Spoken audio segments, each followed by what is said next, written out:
If I could only think of how to cut you away, I wouldn't be so frightened or scared to be enlightened. It's kind of difficult to keep my mind on a day that I didn't really mind it. It's in my face, I'll find it. The fields of colors bleeding and it's so far from home. The thoughts keep coming forward, I wish I wasn't so bored.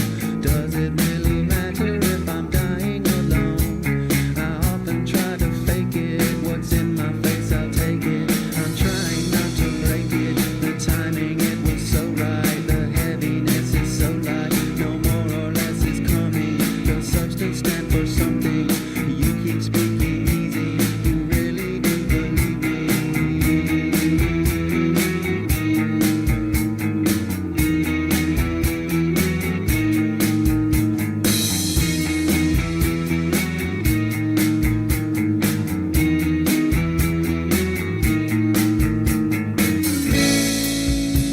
Please tell me where you're going.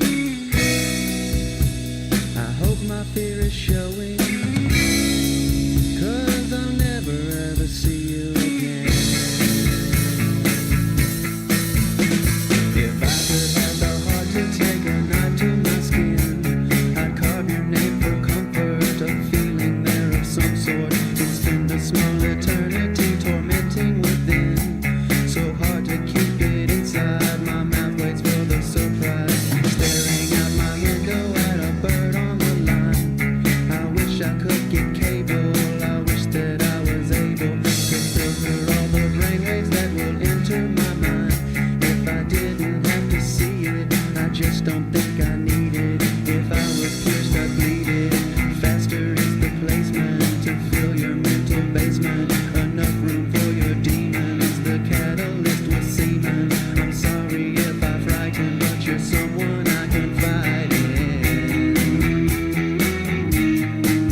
Want to catch the big one on your next fishing trip but can't find that perfect bait? Maybe it's time to visit the Master. Masturbators. We'll help you yank one out of the water and be the hero of your next fish fry. Tugging and jerking the line with a big mouth bass can be easy with our proven fish baits. Don't go blind looking for that perfect bait. Harry Palms of Destin, Florida says, I was a lonely, frustrated man till masturbating made my dreams come true. It's masturbators. Yeah, that too. Visit us online at lubeandtissue.com or stop by one of our convenient locations at a rest area near you. Masturbators. We're on the highway. We're on the highway.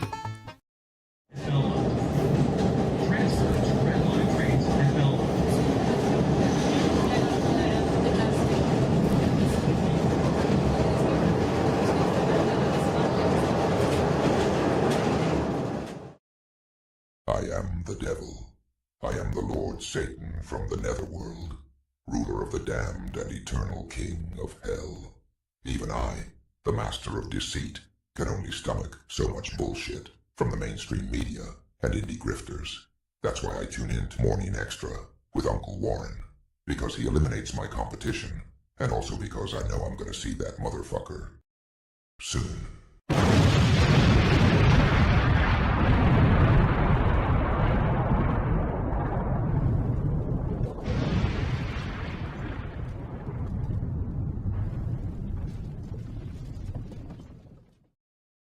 Deo,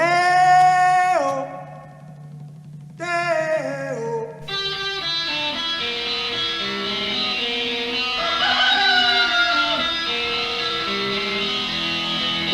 Baby's got a burger and a chicken and that naked all go down.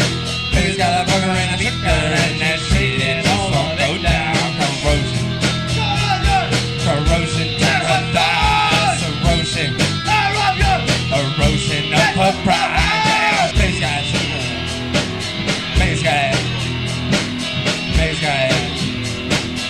Corrosion now, baby's got it. Go away, baiting. Rick. What's going on, everybody? Good morning. Happy hump day to you.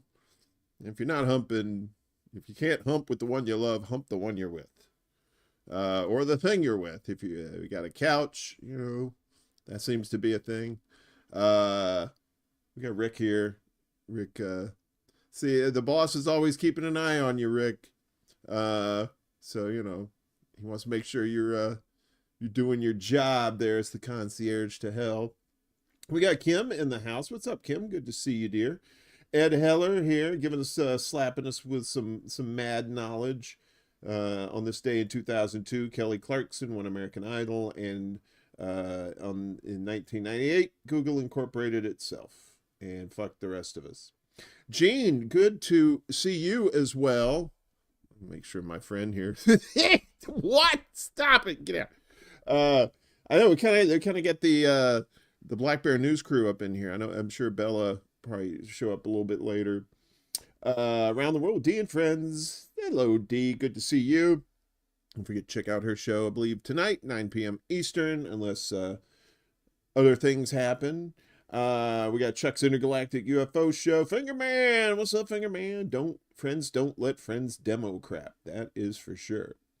And a little quiet on the rumbles and the rock fins there, but I'm sure we got our lurkers, our dodo lurkers, as that's a Genesis song from Abacab. If you didn't know that, great album too. If you like Phil Collins, but you don't like it all being Phil Collins, it's a great album. Probably one of the best albums in my top 10 at least. So a lot of good tunes on there. I know some people are like, dude, when does the show start? You said this thing's at 9 a.m. and then here you are at 9:16. Now it's 9:17 Central Time. The show starts when it starts. I have no control over that. This show is kind of like an organic entity. It kind of does its own thing, and I'm just like, you know, I'm just the keyboard monkey that makes things go. I'm glad you're here, Gene. Good good that you're here as well. And we have a lot of stuff to get to as usual. I think I got 25 stories today. So, we'll go till we go.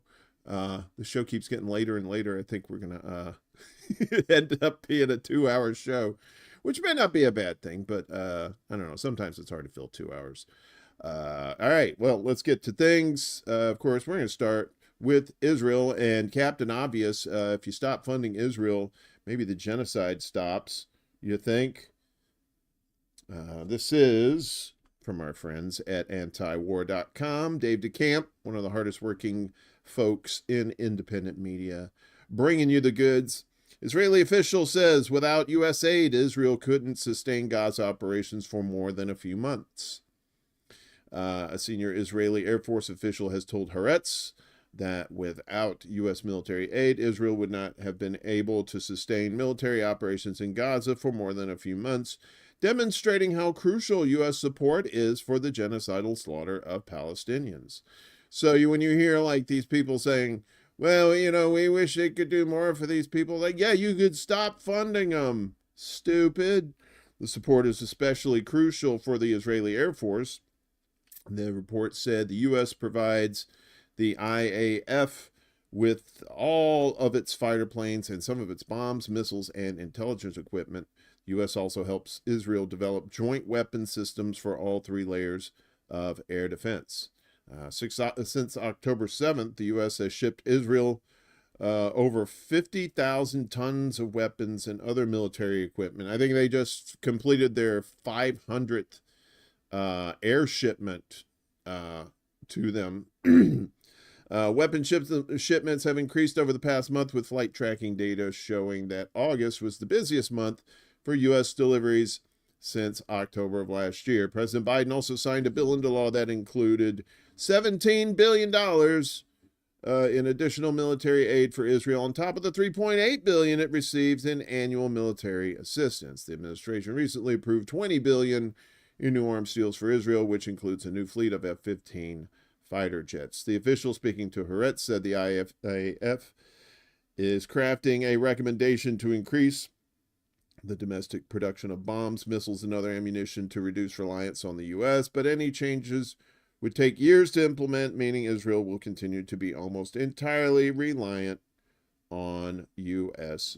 support. Like I said, that's not something we didn't know, but basically them saying, hey, if it wasn't for the U.S., we couldn't, blow up them kids. So when people say, I don't know what we can do to help stop our suffering, it's like, stop writing checks. All right? Stop sending them weapons. The fuck's wrong with you? Meanwhile, a new report has come out as to, we've said that the over 170 journalists have been killed in Palestine since October 7th. But more have also been detained as well. So this was from Al Mayadeen, excuse me. Israel detained 98 Palestinian journalists since October 7th. The Palestinian Prisoners Society says that 52 of these journalists remain in Israeli prisons and detention centers across the occupied Palestinian territories. And so they've abducted at least 98 journalists since last year.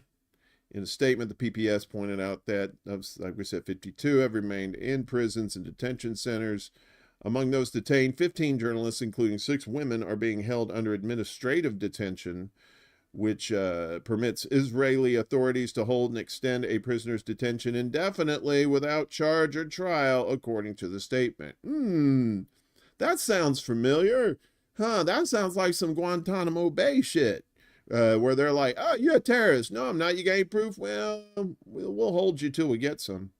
The organization also highlighted that journalists Nidal al-Wahidi and Haytham Abdel-Wahid from Gaza have been subjected to enforced disappearance with no information available about their whereabouts or conditions. So journalists getting murdered, although mainstream media will say that they died. They died. Well, how'd they die? Were they murdered? Who murdered them? Come on, mainstream media, get your shit together. But that's not going to happen.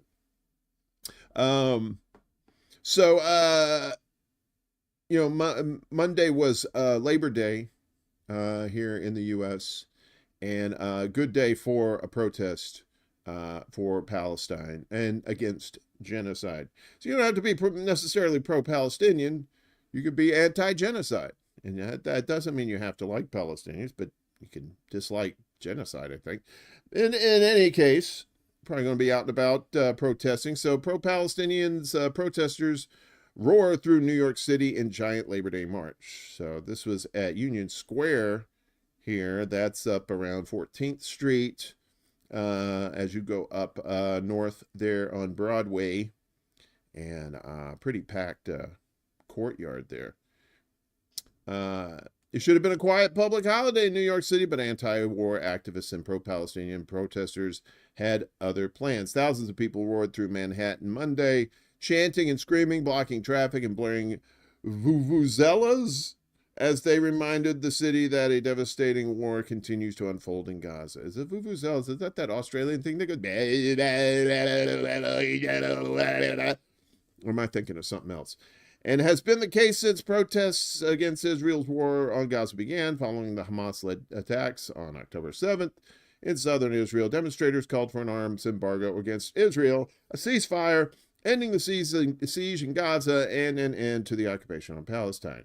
Monday, protesters said they wanted to emphasize one more thing: they would not be distracted by election fever while Palestinians were being bombed in Gaza. That's the key thing. All these people that are caught up in these elections, and neither one of these candidates are going to do anything to stop these atrocities that's going on over there. So, they got a good point there. Both Republicans and Democrats are bipartisan when it comes to genocide. We won't vote for people who have blood on their hands. Nurdin Kiswani, chair of Within Our Lifetime, told Middle East Eye, we're boycotting the Democratic Party. We're calling for people to understand that Killer Kamala and Genocide Joe are just one and the same. That's a didgeridoo. The didgeridoo. I shouldn't have said that. Didgeridoo. Thank you, Gene. But I think vuvula. Vuvula is not the thing in the back of your neck, right? I really should look up shit before I start reading it. Kiswani said the groups oppose tax dollars going toward the killing of their family members and are united in opposition to those universities invested in facilitating the occupation of Palestinians and profiting off the war in Gaza. And so we are doing just the same when it comes to the Democratic Party and really any party, any institution that supports genocide and calls for a ceasefire. Not enough. We are not stupid, Kiswani said. And here's the NYPD, the IDF-trained jackboots of the empire there. Not seen, cracked heads. Protesters, many of whom said they had been coming for months to express their outrage, said they wanted local and federal government officials, business leaders, and university administrators to know that they would not stop making them feel uncomfortable, no matter how long the war on Gaza could continue. And another story that's related to this, so at Columbia University, they're back to school and picking right back up where they left off. We'll probably have more about that on Friday, as if to anything that's been going on at Columbia University in NYC. So the Mossad is like the kind of the spy network for Israel, and so one of their own just got busted in Istanbul. Not Constantinople, it's Istanbul, not Constantinople. It's been a long time gone. Constantinople, why did Constantinople get the works? It's nobody's business but the Turks. But plenty of business when they arrested this motherfucker. Istanbul police arrest Mossad's financial network chief in Turkey. There's a nice Turkish flag there. Turkish police have arrested a suspect believed to have been transferring money to operatives from Israel's Mossad intelligence agency in Turkey, a state broadcaster reported yesterday. The suspect, identified as Liradon Rexhepi, I'm pretty sure that's not how you pronounce it, but that's how I'm pronouncing it, from Kosovo, entered Turkey on August 25th and was detained last Friday and formally arrested yesterday, TRT Haber reported. The report said he had confessed during interrogation that he conducted the money transfers. He was transferring money to field personnel in Turkey who conducted drone shootings, carried out psychological operations against Palestinian politicians, and compiled information on the Syrian field upon the instructions of the Israeli intelligence service, it added. He was initially detained on August 30th and subsequently confessed to the money transfers, the report said. It added that Mossad transferred money to its field agents in Turkey via countries in Eastern Europe, particularly Kosovo. The field agents then reportedly transferred the money to their Syrian sources, including in cryptocurrencies. Since January, Turkish authorities have detained dozens of people, among them private investigators, on charges of collecting data on individuals for Israeli intelligence. So yeah, interesting. Money flowing like that cheap whiskey that your dad has in his liquor cabinet. In Lebanon, their central bank chief, their former central bank chief, got some nice new wrist bracelets himself there. This is from Middle East Eye, I believe. Lebanon's former central bank chief, Riad Salameh, arrested. And there he is right there, doing his best what me worry look. Lebanon's former central bank governor, Riad Salameh, was arrested during a judicial hearing in Beirut yesterday, a judicial source told Reuters. Salameh has been charged with financial crimes, including money laundering, embezzlement, and illicit enrichment. He denies all wrongdoing. Salameh was questioned for 3 hours over suspected embezzlement from the central bank exceeding $40 million American as part of commissions earned through the central bank's dealings with Lebanese firm Optimum Invest between 2015 and 2018, judicial sources told AFP and Reuters. The brokerage firm dealt with the bank to buy and sell treasury bonds and certificates of deposit with quick turnovers to make major profits. Judicial authorities have accused Salameh of amassing more than $110 million through financial crimes involving Optimum Invest, two sources said, speaking to Reuters. It is the first time that Salameh has appeared before Lebanon's judiciary since he left his post in July last year. Salameh, the architect of Lebanon's financial policy, is seen as one of the chief figures who have plunged the country into its worst economic crisis in recent history. Previously hailed as one of the most effective central bankers in the world, his image was badly tarnished internationally since the start of the economic collapse in 2019. With several European countries investigating whether he abused his powers to embezzle Lebanese public money. France and Germany issued arrest warrants for Salameh through Germany, though Germany canceled it in June, reportedly due to errors and omissions. What, Germany? Errors and omissions? That's crazy. So yeah, central bank chief arrested, right? What do we do in America? We give him a little teeny tiny fine to pay and a little some of this. Oh, you bad boy, you. And then we let him go. And these motherfuckers like, nah, you're going to jail, bitch. We could learn something from our Lebanese friends over there. Meanwhile, UK has suspended some of their arms export licenses to Israel, but Amnesty International saying, no, bitch, you're going to have to do more than that.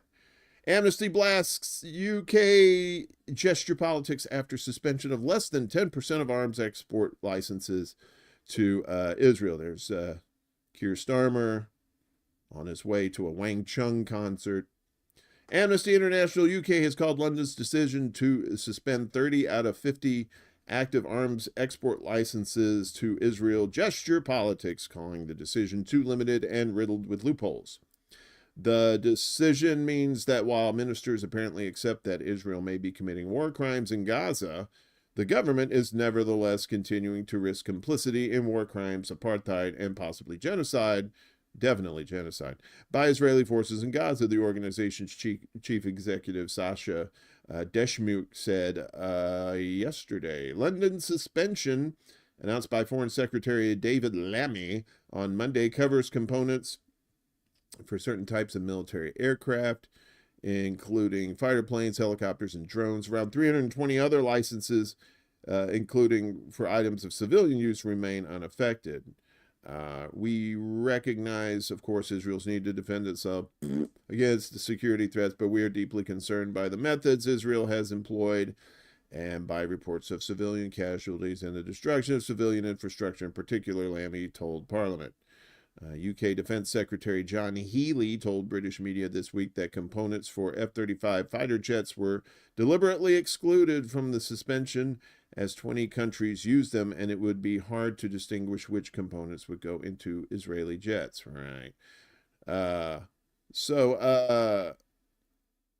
UK, and they've done this before. They've done these little, like, for show kind of things. Well, we're there's atrocities going on over there. We're going to suspend our licenses, and it's usually just like, just a little teeny tiny. Meanwhile, Jordan found their balls, incredibly. Jordan calls for complete arms embargo on Israel. So this is from Press TV. Jordanian Foreign Minister Ayman Safadi has called for a complete arms embargo on the criminal Israeli regime. Safadi yesterday praised the British government over its decision to partially suspend those arms license to Israel, calling for a complete weapons embargo on the Tel Aviv regime. And UK had suspended 30 of its 350 export licenses, and that was one of the reasons why Amnesty was like, really, just 30? The UK did right to suspend some arms exports license to Israel. We urge an expansion of the suspension and call on all countries to impose a complete arms embargo on Israel. Unless consequences are real, Netanyahu will not end his aggression on Gaza and the West Bank.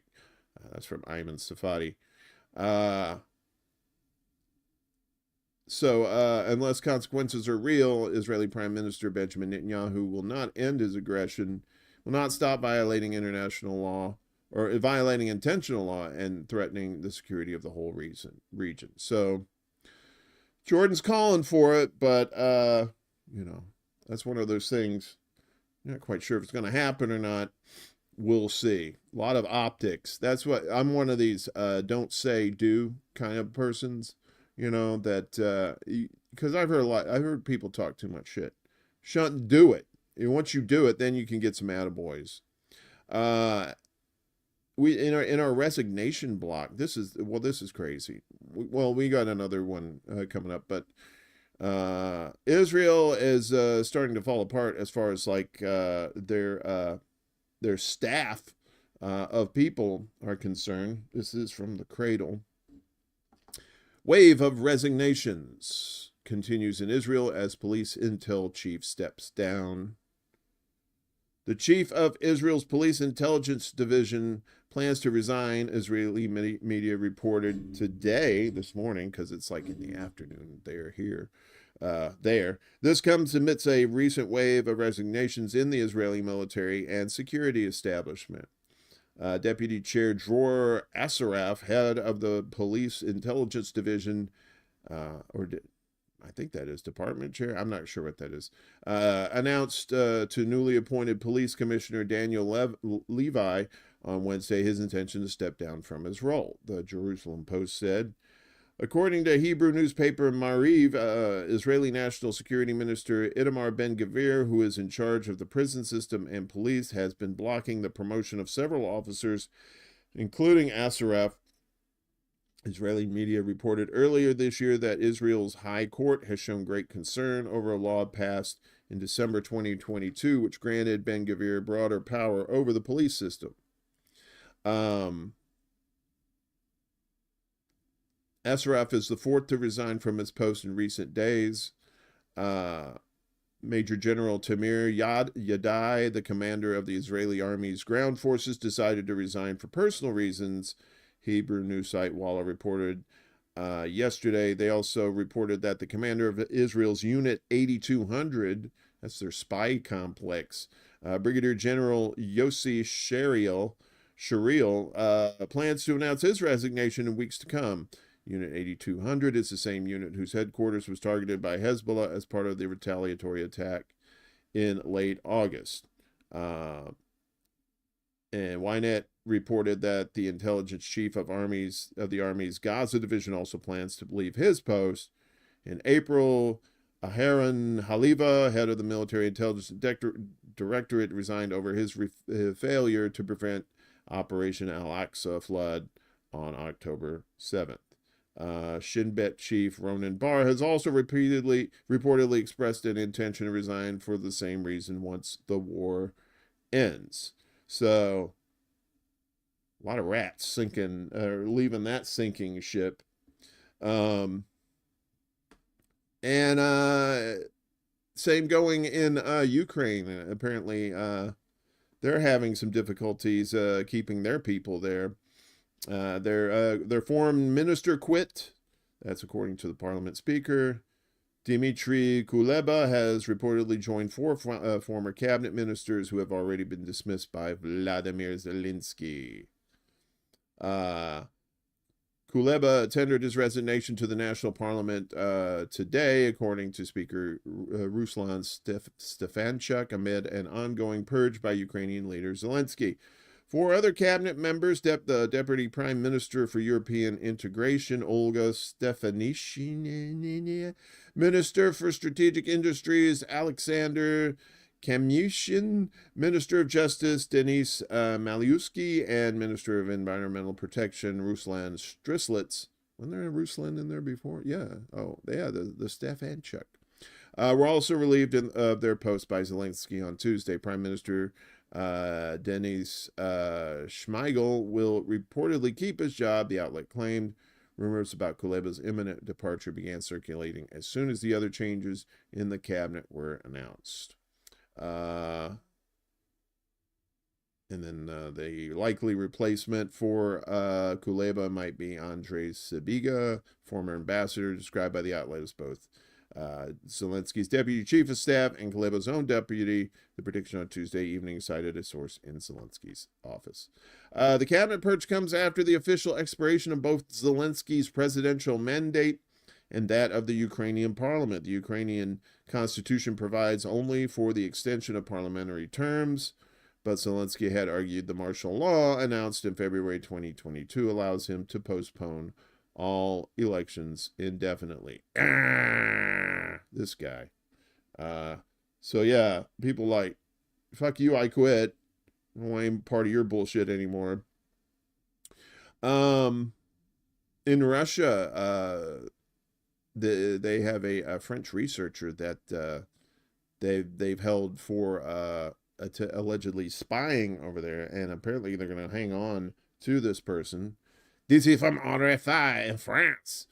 Russia orders French researcher accused of spying held for 6 more months.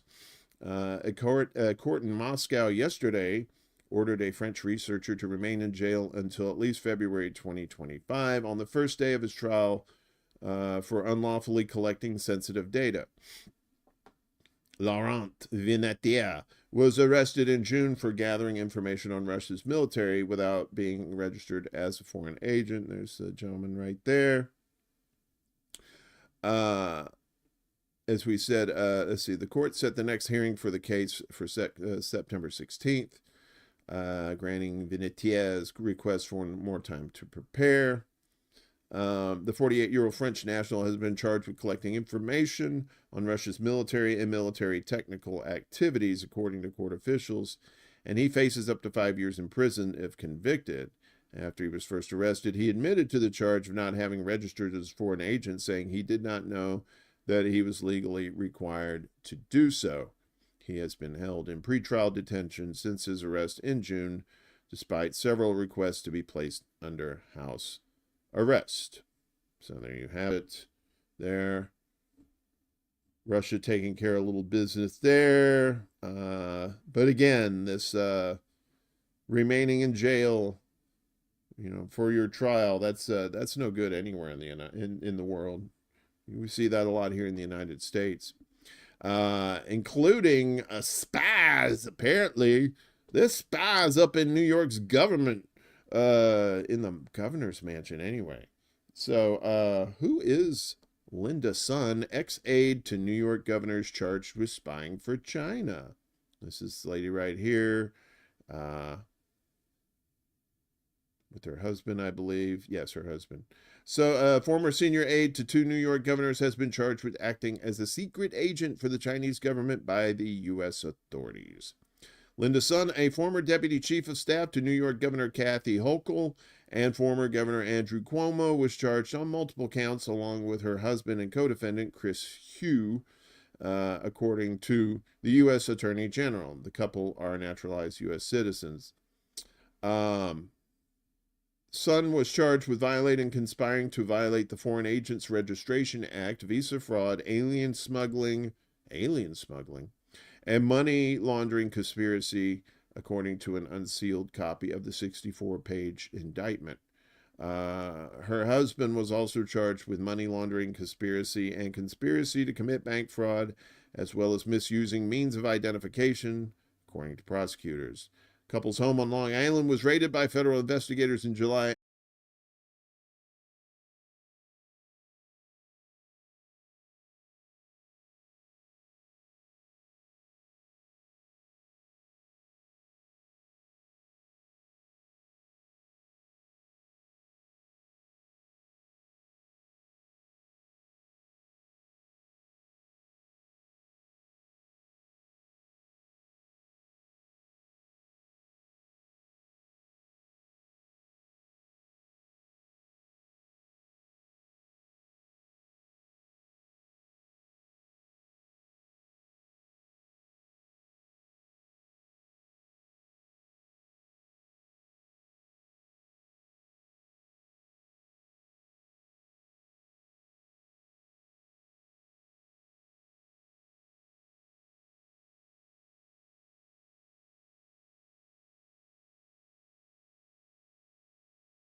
Hello?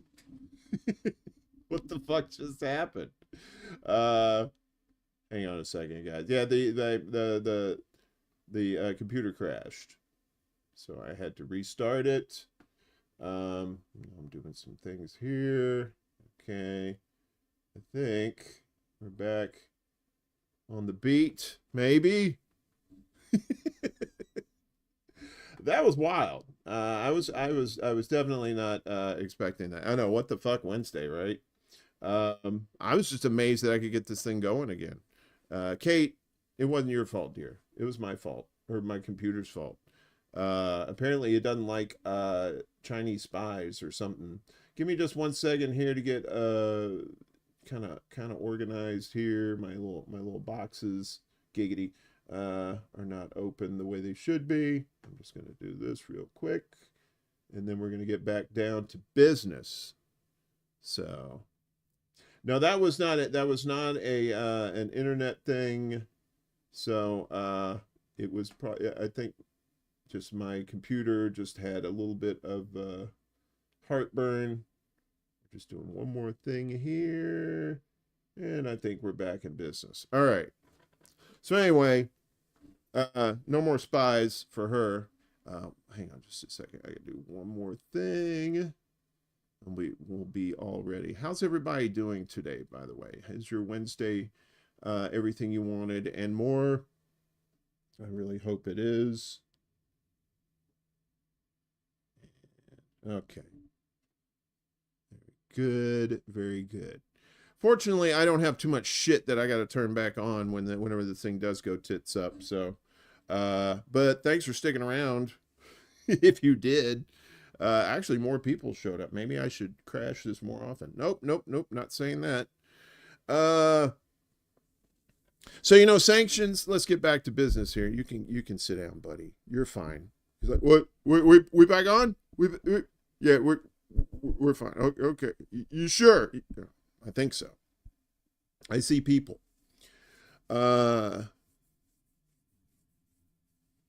Yeah, I think we're fine. Real deep dish. Thanks. So, okay. So back to as Casey Kasem would say. Now back to the countdown. So Russia is getting these sanctions over there for reasons, and whether you agree with them or not, they are getting sanctioned. But at the same time, they're still making that cash. So this is from Remix. The remix, mix.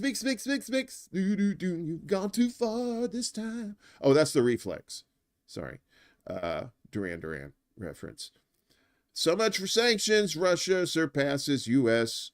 for gas exports to EU. In the second quarter of this year, EU member states imported more natural gas from Russia than from the United States for the first time in almost 2 years. And there's Vladimir Putin says, yes, I am signing letter to U.S. that says, eat shit, bitches. From April to June, the European Union bought more than 12.7 billion cubic meters from Russia and 12.3 billion cubic meters from the United States. Director of Russian Department of Economic Cooperation, let me make this a little bigger, of the Foreign Ministry, Dmitry Birachevsky, says Russia now supplies 15% of the total volume of natural gas imported by the European Union. This despite the EU's Repower EU instituted back in May 2022 to shift away from Russia and cut it off from its flow of energy profits. Birachevsky noted in particular the fact that France imported 4.4 billion cubic meters of liquid natural gas in the first quarter of 2024, more than double the circa 2 billion it imported in 2023. Norway is still in first place, having supplied the EU with 23.9 billion cubic meters in quarter two. Prior to its invasion of Ukraine, Russia held the top spot. Very good. So, yeah, a little pissing contest between Russia and the EU there. And so I know you've heard us talk about BRICS on here. I'm not talking about bricks in a wall. I'm talking about BRICS, an emerging economic system. And now Turkey has officially requested to become one of its members. So there's the president of Turkey right there. Nice suit. Turkey has formally requested to join the BRICS group of emerging economies, Bloomberg cited informed sources as saying on September 2nd, which was Monday. Ankara seeks to bolster its global influence and forge new ties beyond its traditional Western allies, the sources said. President Recep Tayyip Erdogan believes that the geopolitical center of gravity is shifting away from developed economies and that the push to join BRICS reflects its aspirations to cultivate ties with all sides in a multipolar world, while still fulfilling its obligations as a key member of NATO. Right. They want to dip their toes in both waters there. Turkish Foreign Minister Hakan Fidan said in early June that BRICS serves as a good alternative to the EU. Later that month, he confirmed that dialogue between Ankara and BRICS nations was ongoing, coming as Turkish frustration continued to grow due to stalled efforts to join the EU. While Turkey has long been a member of NATO, accession talks for EU membership have faced several obstacles since they began in 2005. Turkey has applied to join the EU predecessor organization, the EEC, in 1987. So you're getting a little tired of waiting. So tired of waiting for you. That's right. So they said, fuck it, we're gonna go to BRICS. This is a wild story in Myanmar. We were talking about journalists being held in Israel. Journalists sentenced to decades in prison without explanation. This is from IFJ. Journalists Mio Mient O and Aung Sang O, associated with the independent online media outlet Dawei Watch, were sentenced to life and 20 years imprisonment, respectively, by a military court in the city of Mayek in southern Myanmar on August 27th, with authorities failing to explain the verdict. The International Federation of Journalists and its affiliate, the Myanmar Journalist Network, condemned the sentencing and urged global governments, civil society organizations, and development actors to increase their efforts to support independent Burmese media. I believe those are the gentlemen right there that have been detained and sentenced. On August 27th, Ko Kaya, chief editor of independent media Dawei Watch, announced that those journalists associated with the media outlet had been convicted under their Myanmar's counterterrorism law. Kaya stated that the sentences were not made public until recently. Mayent was sentenced on February 16th. San was on May 15th. After being denied the right to a legal defense or the opportunity to speak in court, the court has not released a detailed explanation or rationale behind the verdict and no opportunity to inquire about the judicial process. The two journalists were arrested by the junta at their homes in December of last year. Dawei Watch editor claims they were arrested 3 days after returning home from hiding, with their family members reportedly being told by military personnel that the journalists were arrested for their reporting.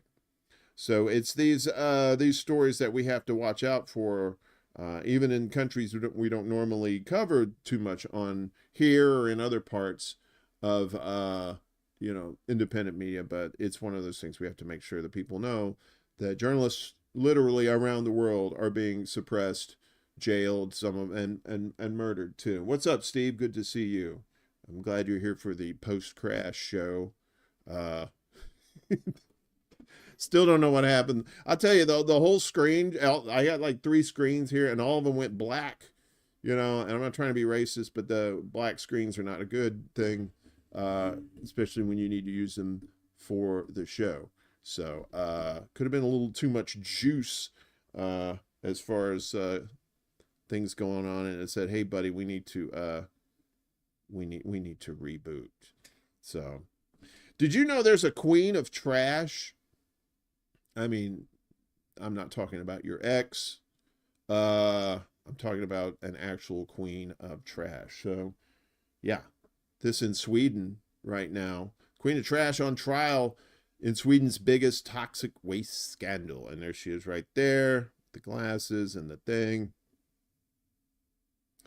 11 people went on trial in Sweden yesterday accused of illegally dumping toxic waste in the country's biggest ever environmental crime case. A once-acclaimed waste management company is accused of dumping or burying some 200,000 tons of waste from the Stockholm area at 21 sites with no intention of processing it correctly. Among those charged with aggravated environmental crime is its former chief executive, Bella Nilsson, an ex-stripper who once called herself the Queen of Trash. Shielding her eyes behind big black sunglasses, Nilsson refused to speak to the media at the courthouse north of Stockholm on Tuesday, pushing away reporters' microphones at one point. The trial is expected to last until May. High levels of toxic PCB compounds, lead, mercury, arsenic, and other chemicals were released into the air, soil, and water, prosecutors said, endangering the health of humans, animals, and plant life.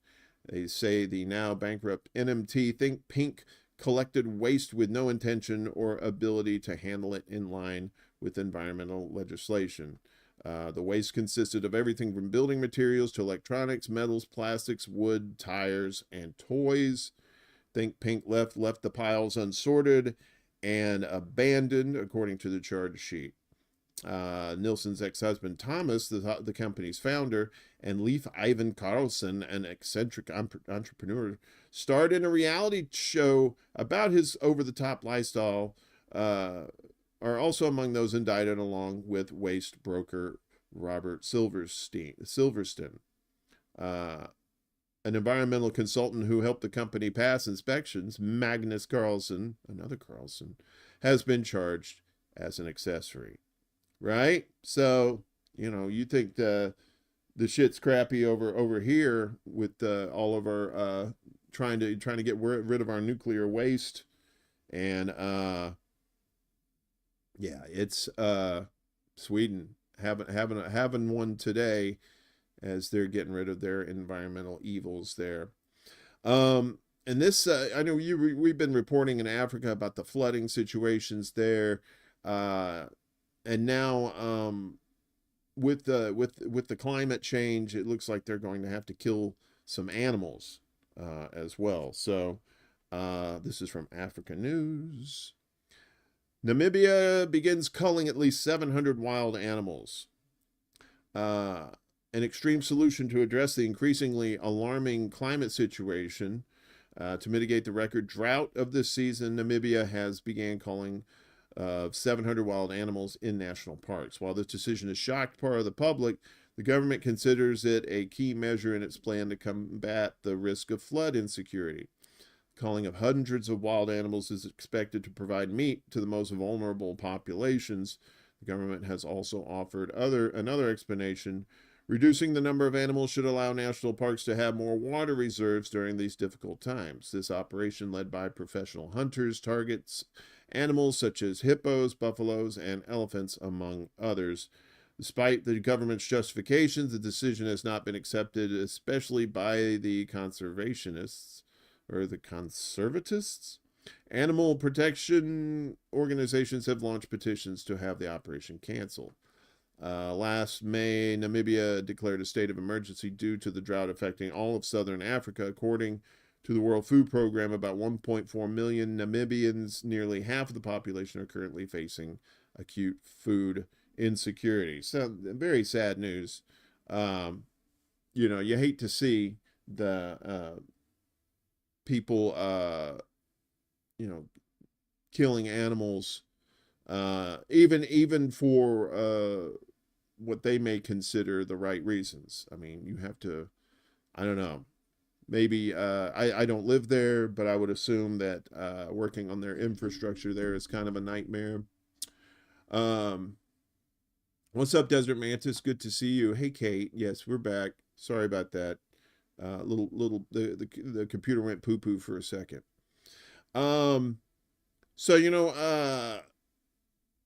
Nicolas Maduro won re-election in Venezuela, and the U.S. not happy about that. They tried to coup him, and that didn't work. So now they're back to their old shenanigans of new sanctions on Venezuela after election results. There he is. I'm tired of these stupid sanctions. U.S. is expected to announce a new sanctions package against members of the Venezuelan government following the re-election of President Maduro in the recent presidential elections. That's reported by Bloomberg. The U.S. Treasury Department is close to declaring the imposition of 15 individual sanctions against officials affiliated with Maduro as early as this week, the news outlet reported, based on accusations of obstructing a free and fair election. The sanctions list is composed of members from Venezuela's electoral body, the National Assembly, the military police, the court, and intelligence. Recently, their Supreme Court ratified the ruling that he won. So, additionally, the U.S. plans to set separate sanctions on individuals deemed responsible for financial issues.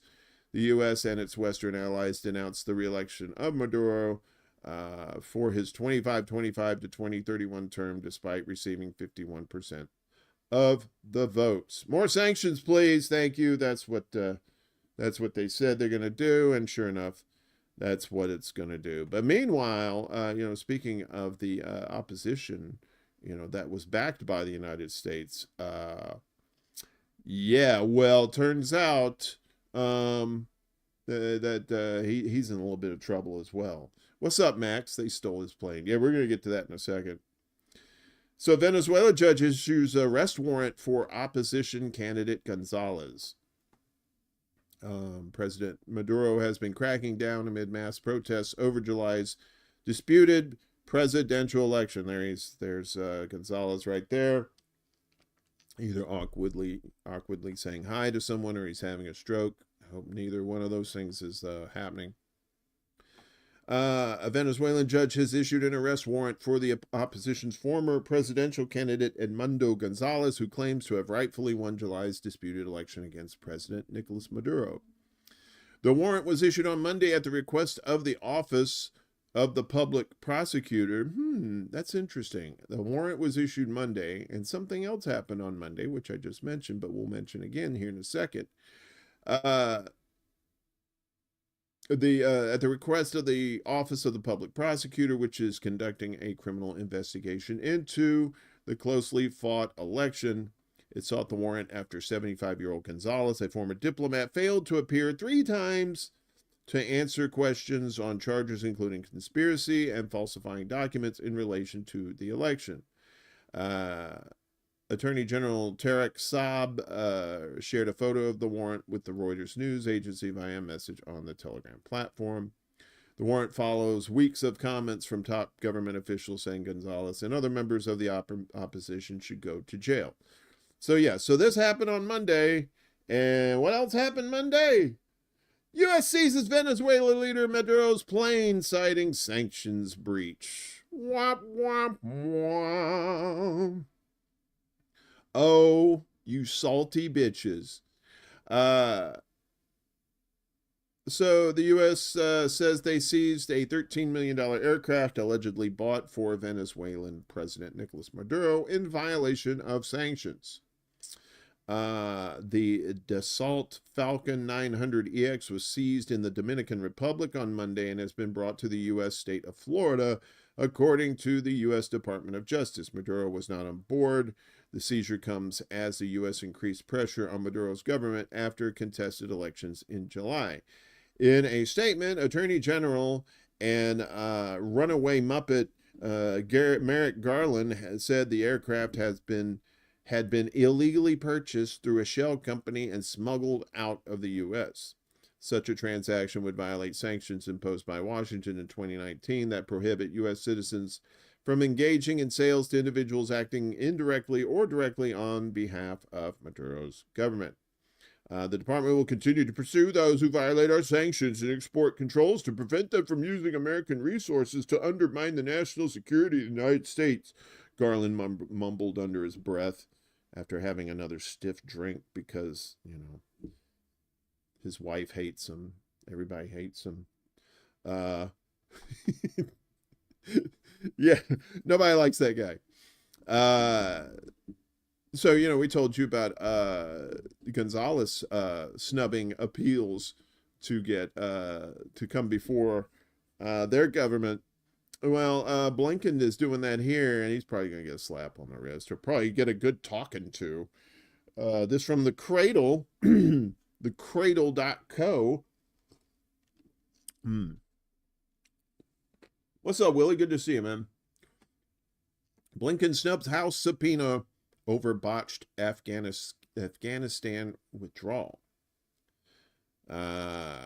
So the State Department announced yesterday that Secretary Antony, they misspelled his name, Antony Blinken, would not be available to testify before the House Foreign Affairs Committee later this month on the U.S. Army's chaotic withdrawal from Afghanistan 3 years ago. It is disappointing that instead of continuing to engage with the department in good faith, the committee instead has issued yet another unnecessary subpoena, State Department spokesman and stick of chewing gum Matthew Miller said in a statement. The committee is holding this hearing because the Department of State was central to the Afghanistan withdrawal and served as the senior authority during the August non-combatant evacuation operation. HFAC Chairman Representative Michael McCall wrote in a letter addressed to Blinken on Tuesday. The HFAC is set to release a report next week on its findings on the deadly and chaotic withdrawal of U.S. troops from Afghanistan after the Taliban cut through the Afghan army with little to no opposition in a matter of weeks. Images of crowds storming parked planes, climbing atop aircraft, you probably saw those, and even clinging to a departing U.S. military cargo plane as it rolled down the runway of Kabul airport were seen around the world. 1 year after the withdrawal, the U.S. Air Force cleared the crew of the C-17 cargo plane of any responsibility for taking off with desperate civilians hanging onto the wings and undercarriage. U.S. troops were also cleared of responsibility for a drone strike that killed an entire family in Kabul, including 7 children, and for a massacre outside Kabul airport during the last days of withdrawal, when U.S. and NATO troops killed well over 150 Afghan civilians after an ISIS suicide bomber blew himself up. And nearly 50,000 Afghan civilians were killed during the 20 years of U.S. occupation and war. So he said, fuck you and your subpoenas. But, you know, and they're probably like, okay. How much you paying for drugs here in America? You paying a lot? You probably are. If you're taking like a lot of these medicines that have spawned out of the pandemic too. We'll get to that in a second. Got a little back-to-back from Common Dreams here. U.S. drug prices still far higher than other nations, even after Medicare talks.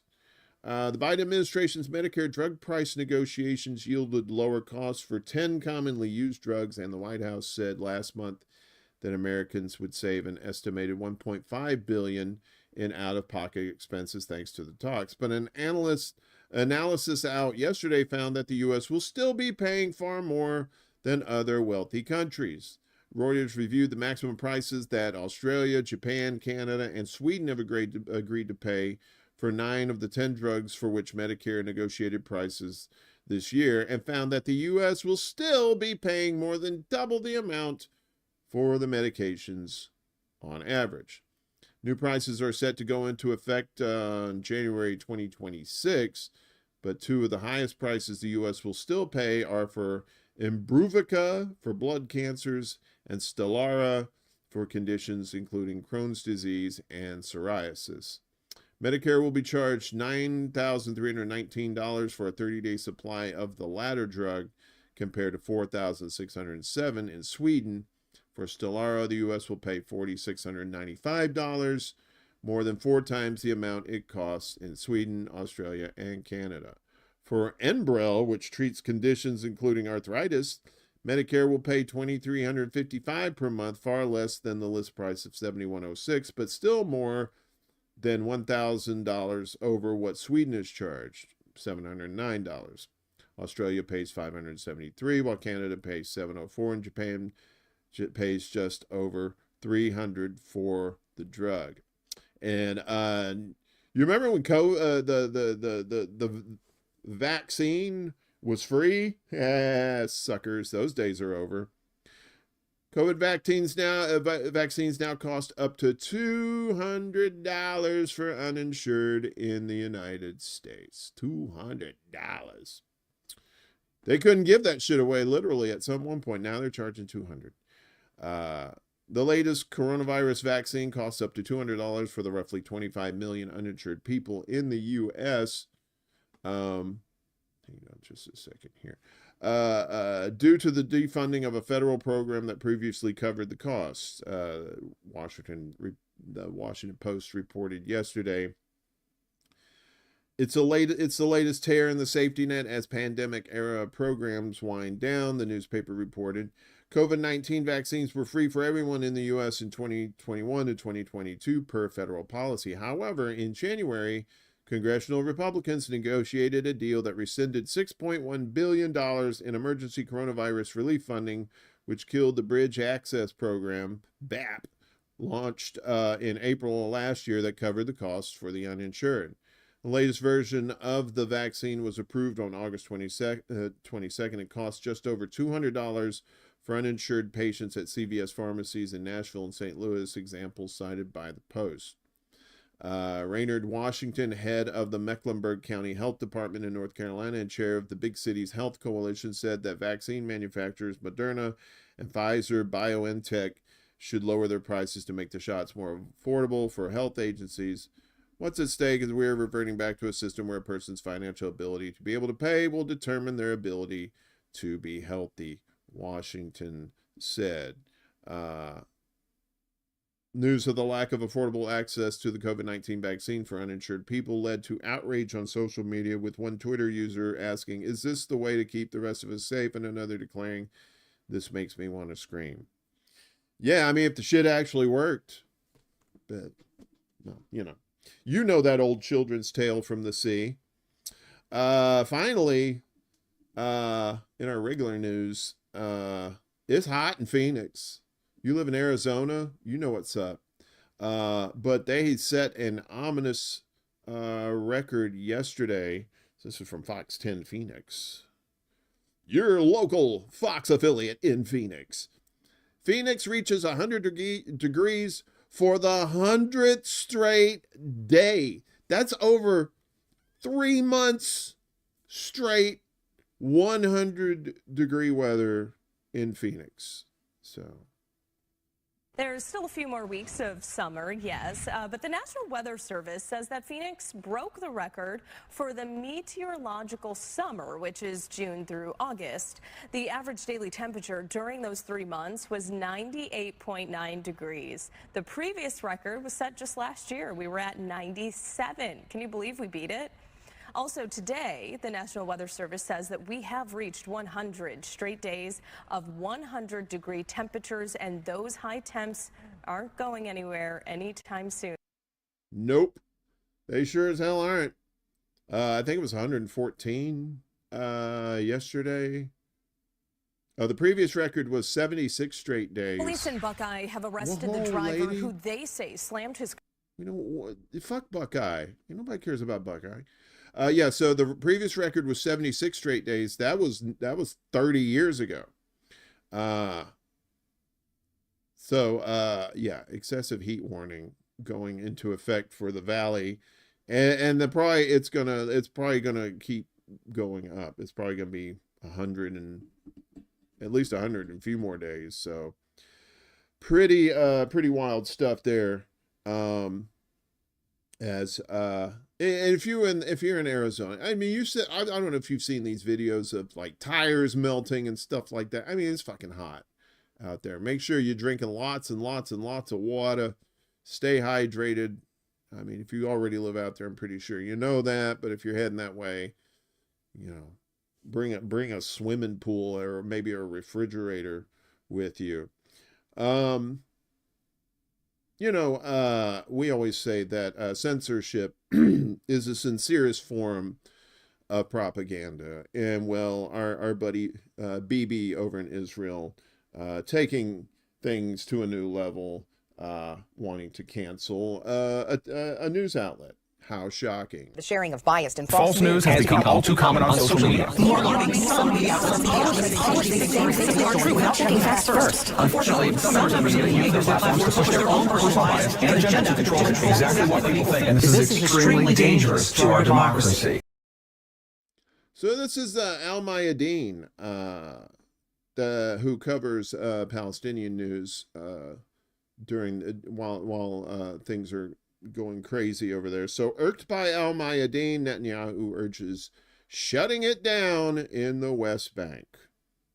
Not liking what you're hearing there, BB, you piece of shit. Israeli occupation and piece of shit. Benjamin Netanyahu once again called for closure of the Al Mayadeen network in the occupied West Bank during a government session held on Monday. He said, why are orders against Al Mayadeen in the West Bank not being enforced? Netanyahu questioned, maybe they're too busy killing children. They don't have time. In response, Communications Minister Shlomo Karhi said that this falls under the authority of Security Minister Yoav Gallant. Karhi added that he had communicated with Gallant multiple times regarding Al Mayadeen, but it seems that he has decided not to act on this matter, even though he could declare it a terrorist organization. Yeah, just like UNRWA. They declared them, the aid organization, a terrorist organization.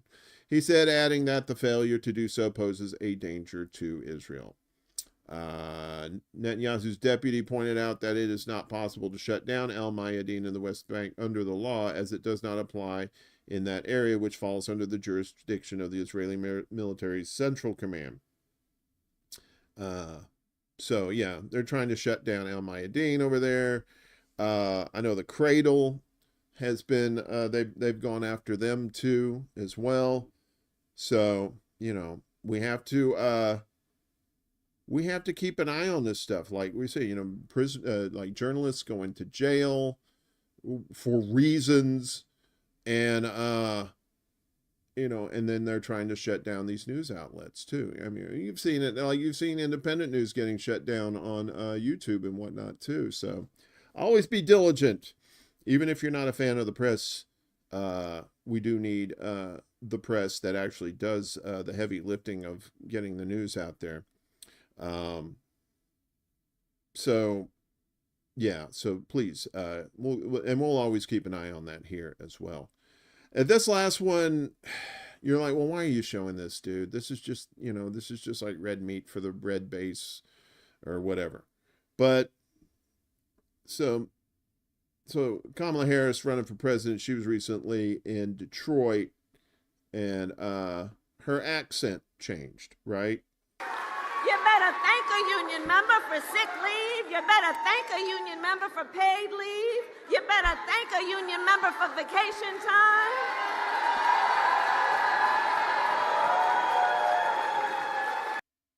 Now you say to yourself, dude, why are you playing that? As part of our propaganda watch, we dissect the various methods of propaganda that is thrown our way, and we have to recognize these kinds of things, right? So with Jacqueline Kamala here, what she's doing here is what they call pandering, right? And you're saying, well, yeah, I know that she's pandering, but the thing is, that's part of propaganda is how you speak to people, right? Like for example, I don't speak with a Southern accent most of the time because I kind of had that trained out of me in radio.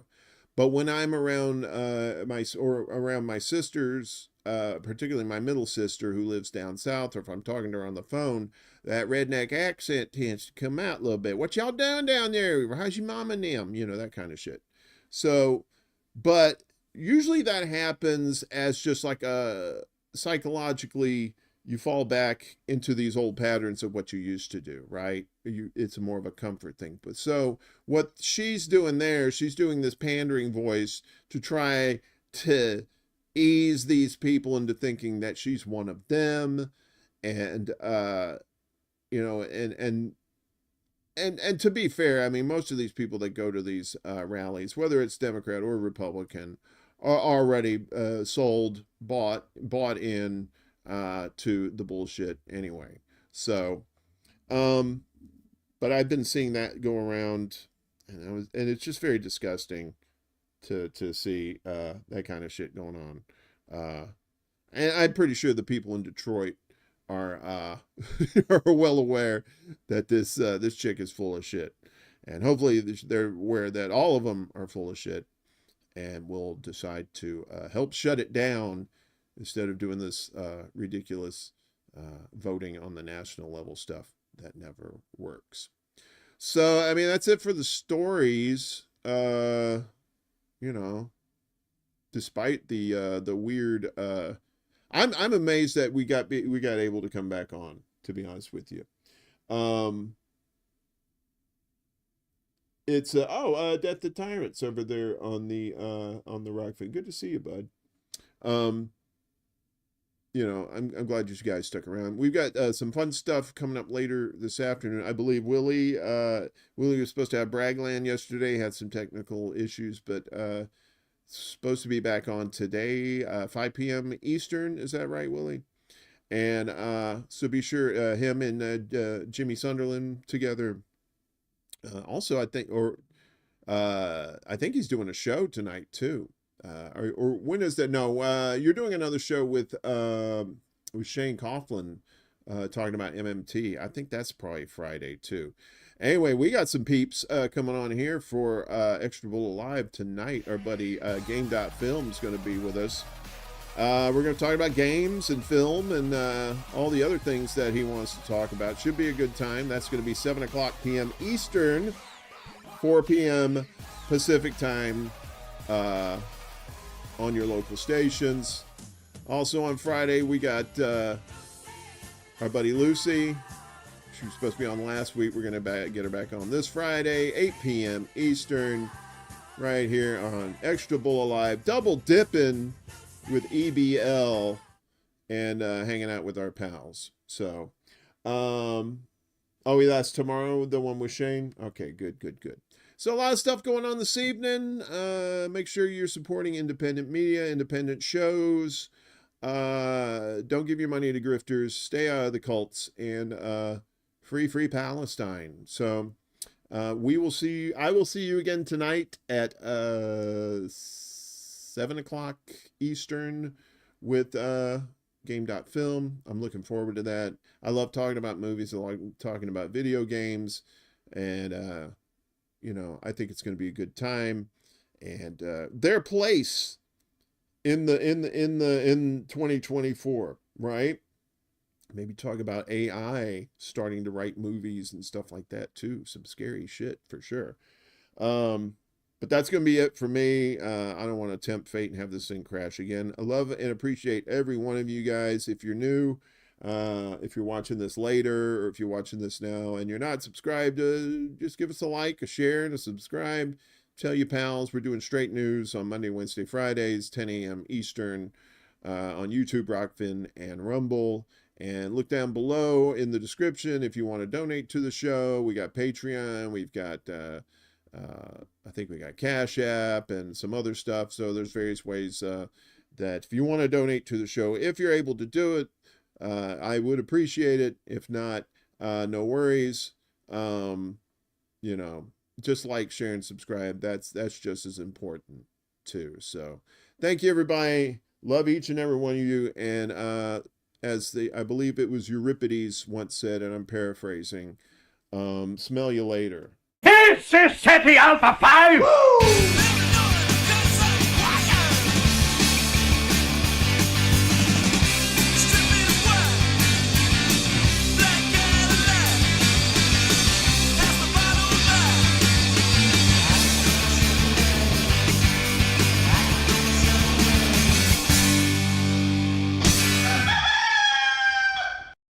Damn good song, wasn't it, dog? You like that song? All right.